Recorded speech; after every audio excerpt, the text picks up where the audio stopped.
आज हम लोग यूक्लिड डिवीजन लेमा पे एक क्वेश्चन करते हैं। देखिएगा कैसे, क्योंकि बहुत बहुत ऐसे स्टूडेंट है जिनको यूक्लिड डिवीजन लेमा में कुछ ज्यादा ही प्रॉब्लम है। चलिए हम लोग एक क्वेश्चन करते हैं। और क्वेश्चन को अगर हम एक क्वेश्चन को अगर अच्छे ढंग से समझ जाएंगे ना, तो हम सारा क्वेश्चन, क्योंकि यूक्लिड डिवीजन लेमा पे ऑलमोस्ट क्वेश्चन सेम ही है। अगर हम एक क्वेश्चन को अच्छे ढंग से समझ जाएंगे तो हमारा सारा क्वेश्चन बन जाएगा।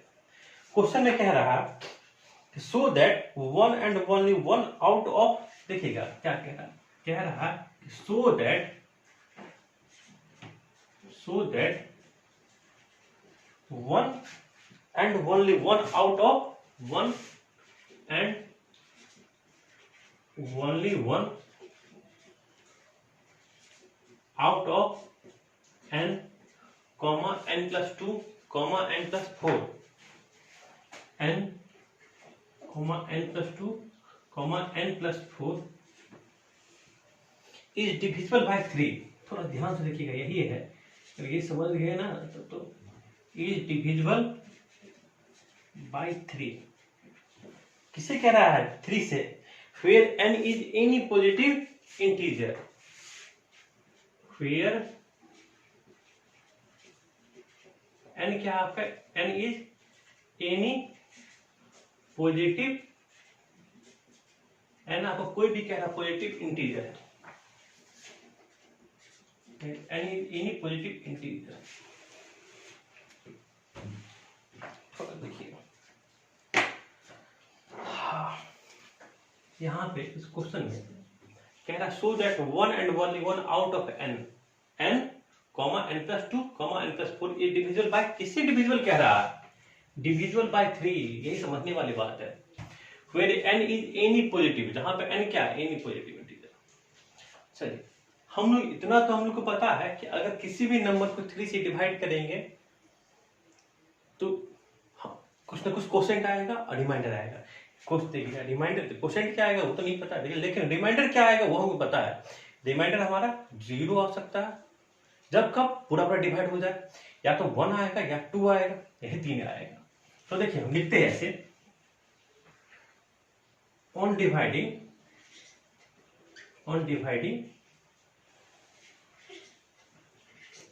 n by 3।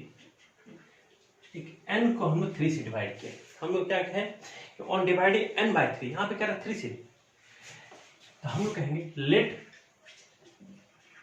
q be the quotient. हम लोग मान लेते हैं q क्या, हमको q क्या मिला? हमको quotient. Let q be quotient and r, small r क्या मिला? And small r be reminder.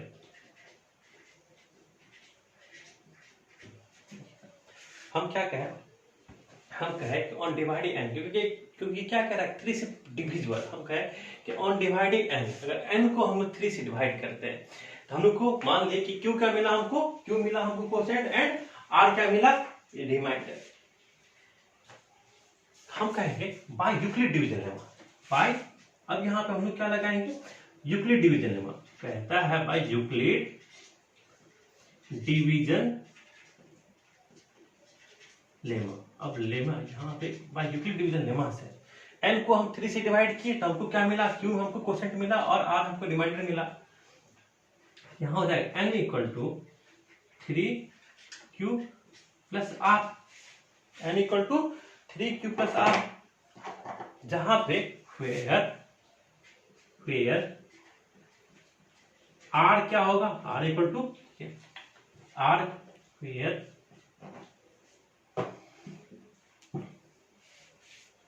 r greater than equal to 0 and less than 3। It means r का वैल्यू क्या आ गया? r का वैल्यू 0 होगा, 1 होगा या 2 होगा। r का वैल्यू क्या क्या हो सकता है?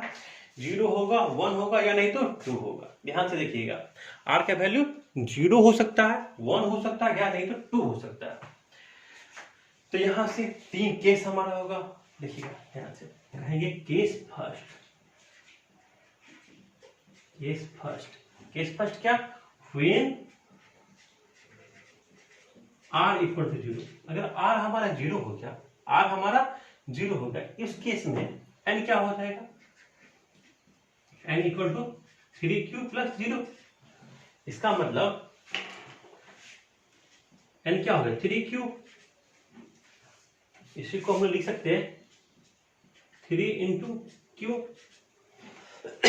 3 इंटू क्यू कहेंगे केस फर्स्ट, जब r equal to 0 n equal to 3q। ये 3 इंटू क्यू मतलब क्या, ये तो क्या है, इस in this case n is divisible by 3, in this case n is divisible by 3।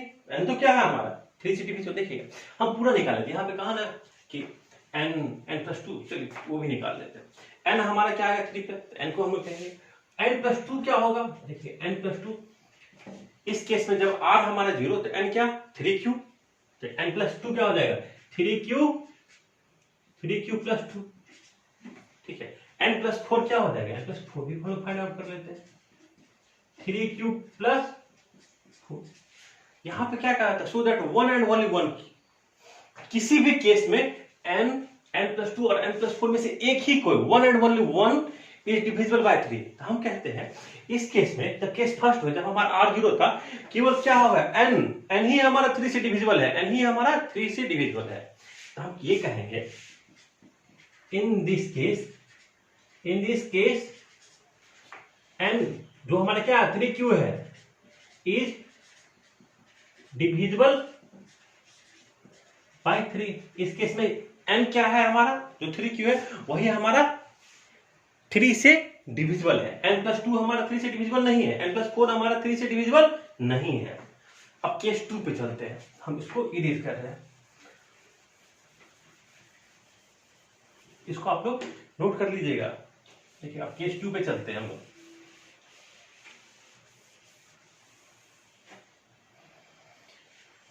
ध्यान से, अब केस 2,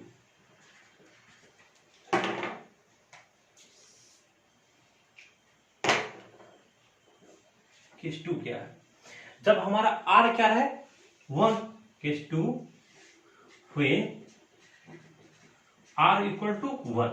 इस केस में n क्या हो गया हमारा 3q प्लस 1।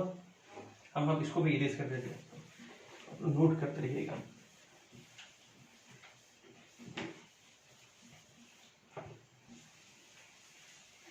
इस केस में n हमारा 3q प्लस 1, n प्लस 2 क्या हो जाएगा, n प्लस 2q हो जाएगा। 3q प्लस 1 तो n ही था हमारा, उसमें 2 ऐड कर देना है, 2 हम ऐड कर दिए, ये हमारा हो गया 3q प्लस 3। अगर हम 3 कॉमन ले लेंगे, q प्लस 1, हम कहेंगे हाँ इस केस में n प्लस 2 ही हमारा 3 से डिविजिबल है। देखिए ना 3 से अगर आप डिवाइड कीजिएगा नीचे, हम 3 कैंसिल नहीं हो जाएगा, डिविजिबल का मतलब तो यही होता है। इस केस में हम n प्लस 4 भी निकाल के देखते हैं, n प्लस 4 तो नहीं हो रहा है डिविजिबल। अगर हम n प्लस 4 निकालेंगे, n कितना, n का value 3q plus 1, 3q plus 1 plus 4 add करेंगे 3q प्लस 5 कहेंगे। इस केस में हम देखें हमारा ये जो है n प्लस 2 है वो तो क्या 3 से डिविजिबल। लिखेंगे क्या लिखेंगे in this case n plus 2 is divisible by 3। इस केस में तो n प्लस 2 क्या है वो हमारा 3 से, इसमें क्वेश्चन में ध्यान से, क्वेश्चन में कह रहा है वन एंड ओनली वन, प्रत्येक केस में केवल एक ही होगा, चाहे n होगा या n प्लस 2 होगा या n प्लस 4 होगा, जो कि 3 से हमारा डिविजिबल है। इस केस में हमारा n प्लस 2 हमारा 3 से डिविजिबल है। केस थर्ड में हम लोग निकालते हैं, केस थर्ड मतलब क्या, व्हेन r इक्वल टू 2, जब r हमारा क्या हो जाए 2 हो जाए, तो देखिएगा n इस केस में क्या हो जाएगा 3q प्लस 2, 3q प्लस 2 क्या n ही बन जाएगा, क्यों ये इक्वल डिवीजन लेमा से। n प्लस 2 क्या बन जाएगा इस केस में 3q प्लस 2 है ही, और 2 और आप ऐड कर दीजिए 3q प्लस 4। n प्लस 4 क्या बन जाएगा इस केस में 3q प्लस 2 तो था ही, और उसमें 4 आप ऐड कर दीजिए 3q प्लस 6, 3q प्लस 6। देखिएगा ये मजेदार है।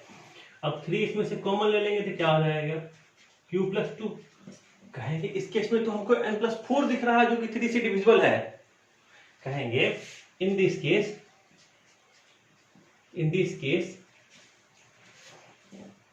n plus 4 is divisible by 3। इस केस में n प्लस 4 क्या है, 3 से डिविजिबल है। तो ये जो क्वेश्चन में कह रहा था हमको शो करने के लिए, ये बताइए कि एक प्रत्येक केस में कह रहा है कि जहां पे अगर हम करा 1 out of n n comma n plus 2 comma n plus 4 is divisible by 3 where n is any positive integer. हम लोग n को एनी पॉजिटिव इंटीजर को मानते हुए जब हम n को 3 से डिवाइड किए थे तो वहां पे यूक्लिड डिवीजन लेमा लगाया तो वहां पे हमारा r के वैल्यू चाहे 0 आता, 1 आता, 2 आता। हम तीन केस लिए, r के वैल्यू 0 तब हमारा n ही जो था वो 3 से डिविजिबल था। जब r के वैल्यू 1 लिए तो उस केस में n प्लस 2 क्या था, 3 से डिविजिबल था। जब r के वैल्यू 2 लिए, सॉरी r के वैल्यू 1 लिए तो n प्लस 2 3 से डिविजिबल था। r के वैल्यू जब 2 लिए तो n प्लस 4 क्या था, 3 से डिविजिबल था। तो हम लोग कहेंगे यहाँ पे hence 1 and only 1 out of, लिखेंगे hence 1 and only 1 out of n comma n plus 2 comma n plus 4 is divisible by 3।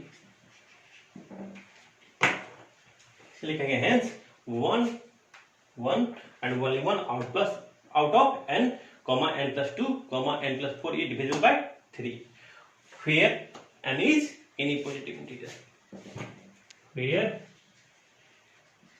n is any positive integer। इसको आप लोग नोट कर लीजिए। अगर इस क्वेश्चन को आप ध्यान से, इसमें ऐसा ढेर सारा क्वेश्चन मिलेगा आपकी बुक में, असाइनमेंट में।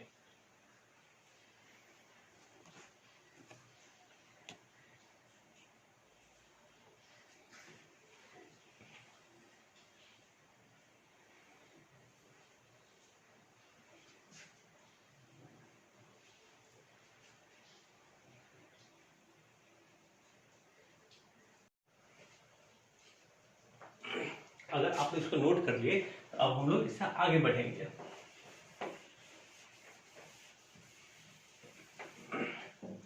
अब हम लोग पढ़ेंगे फंडामेंटल थ्योरम ऑफ अर्थमेटिक। लेकिन उससे पहले हम लोग ये जानेंगे कि प्राइम नंबर क्या होता है, कंपोजिट नंबर क्या होता है।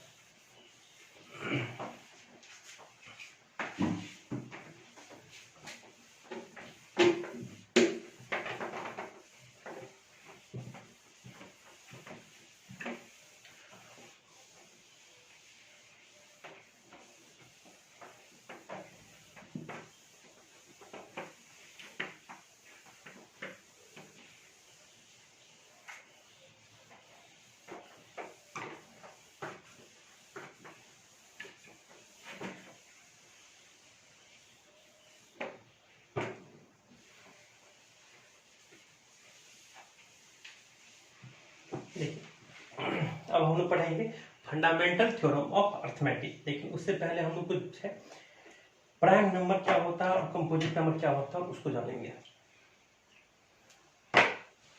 सबसे पहले प्राइम नंबर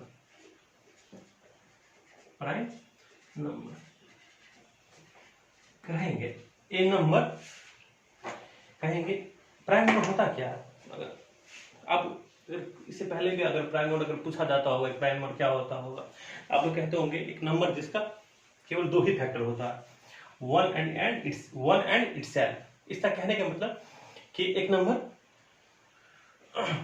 जो कि 1 से डिवाइड हो जाए या नहीं तो वो खुद से डिवाइड हो। लेकिन अब हम लोग कहेंगे पर ये डिफिनेशन में ये पता नहीं चलता था कि 1 हमारा प्राइम है या कंपोजिट नंबर है, 1 हमारा प्राइम है या कंपोजिट नंबर है। तो हम लोग कहेंगे a natural number which is greater than 1। देखिए इसका डिफिनेशन क्या कहेंगे, कहेंगे ए नेचुरल नंबर, ध्यान से सुनिएगा, ए नेचुरल नंबर। बस हम लोग इतना कह देंगे कि नहीं सर बस 2 ही फैक्टर होता है तो वो थोड़ा सही उसे पता ही नहीं चलता है कि हमारा अब -3 क्या है, हमारा प्राइम है या कंपोजिट है, 1 क्या है, ये नहीं मालूम चलता। कहेंगे a natural number which is greater than 1, a natural number, एक नेचुरल नंबर होना चाहिए which is greater than 1, जो कि 1 से बढ़ा, which is greater than 1, greater than 1। अब कहा ये 1 से बड़ा होना चाहिए, and divisible by 1 and itself, and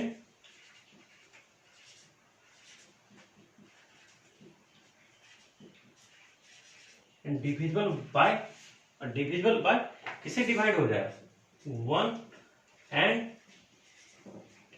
itself। ध्यान से लिखिएगा, हम क्या बोले, एक ऐसा नंबर जो कि किससे बड़ा, एक ऐसा natural number, a natural number which is greater than 1, जो कि 1 से बड़ा हो, and divisible by 1 and itself, जो 1 से डिवाइड हो जाए एंड खुद से डिवाइड हो। यहां से तो एक बात तो मालूम चल गया हमारा कि जो भी हमारा प्राइम नंबर होगा वो नेचुरल नंबर होगा, जो भी हमारा प्राइम नंबर होगा नेचुरल नंबर होगा, और वो हमारा 1 से बड़ा होगा। It means 1 is not a prime number, 1 हमारा प्राइम नंबर नहीं है। तो सबसे छोटा, अगर हम एग्जाम्पल की बात करते प्राइम नंबर का, 2 हो गया, 3 हो गया, 5 हो गया, 7 हो गया, 9 is not a prime number, 9 का फैक्टर 1 3 9 3 हो जाएगा, 9 is not a prime number. 11 13 17 so on. तो हम कहेंगे यहां से एक नोट बना के स्टार बना के हम लिखेंगे the smallest prime number is 2, the smallest prime number is, यहां से स्टार बना के कहेंगे the smallest prime number is 2। Smallest prime number क्या है हमारा, 2 है। और आपको कोई पूछेगा, जब हम प्राइम नंबर जब लिखे हैं तब ध्यान से अगर आप देखिएगा तो केवल 2 ही एक ऐसा प्राइम नंबर है जो कि प्राइम नंबर तो है, लेकिन प्राइम नंबर के साथ साथ वो एक इवन नंबर है। तो 2 is only even prime number. तो हम क्या लिखेंगे, ये याद रखिएगा, लिखेंगे 2 कि 2 is only even prime number, 2 is only even. 2 क्या है, 2 ही केवल हमारा क्या है, इवन प्राइम नंबर है। 2 is only even prime number. उसके बाद में जो भी प्राइम नंबर है ना, सब ऑड है, सब ऑड ही होगा। बस केवल 2 एक ऐसा प्राइम नंबर है जो कि हमारा प्राइम नंबर होने के साथ साथ वो हमारा इवन नंबर है। तो इसको आप लोग नोट कर लीजिए।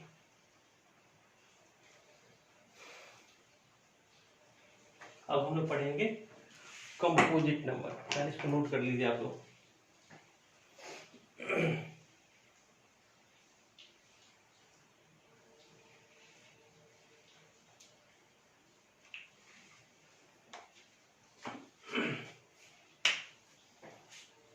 Composite number,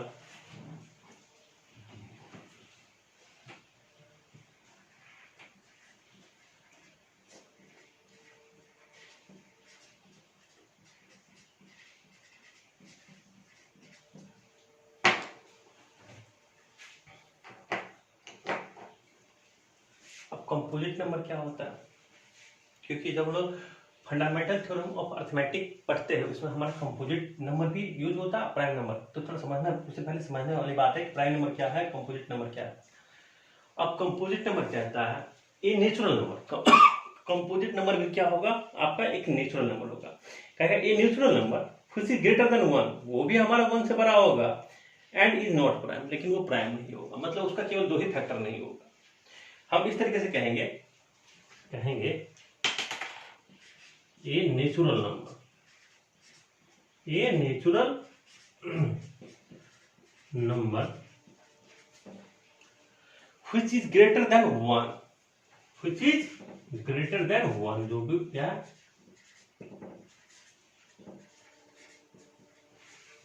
greater than 1, composite number भी 1 से बड़ा है, प्राइम नंबर है लेकिन सॉरी नेचुरल नंबर है लेकिन क्या है वो 1 से बड़ा है, एंड इज नॉट प्राइम। अब कह रहा है कि वो हमारा प्राइम नहीं है, एंड इज नॉट प्राइम। इसका देखिएगा कितना मजेदार डिफिनेशन है। कहा कि नेचुरल नंबर जो कि 1 से बड़ा है और हमारा प्राइम नहीं है। आपको बताइए जरा कि एक नेचुरल नंबर जो कि 1 से बड़ा है और प्राइम नहीं है, तो वो नंबर कौन कौन सा होगा? अगर हम शुरुआत में लिखे, कहा कि 1 तो इसमें भी नहीं शामिल था, 1 इसमें भी शामिल नहीं है, तो 1 इज नाइदर प्राइम और नॉट कंपोजिट, वो तो हम बाद में बताएंगे। 2 हमारा क्या हो गया? प्राइम नंबर हो गया। तो 3 तो हमारा प्राइम है। 4 5 6 7 इसमें 8 9 10 12 so on। तो सबसे छोटा कंपोजिट नंबर क्या होगा? कहीं the smallest composite number is 4। अब the smallest composite number is 4, star बना के लिखेंगे। The smallest composite number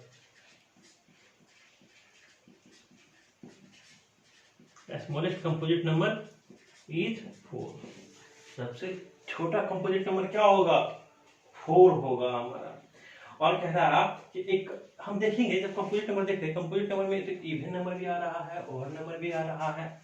composite number में इवन नंबर भी आ रहा है और ऑड नंबर भी आ रहा है। तो हम लोग क्या कहेंगे? एक composite number can be even और कैन बी ऑड। एक कंपोजिट नंबर हमारा इवन भी हो सकता है और ऑड भी हो सकता है। हम वो कहेंगे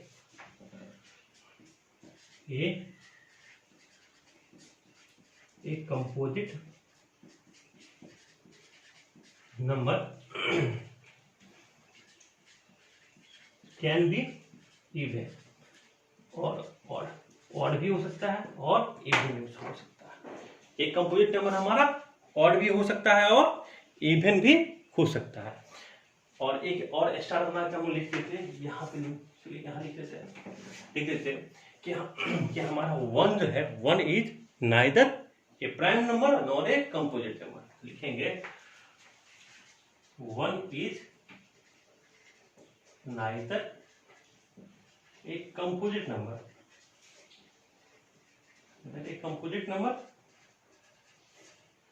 नॉट ए प्राइम नंबर।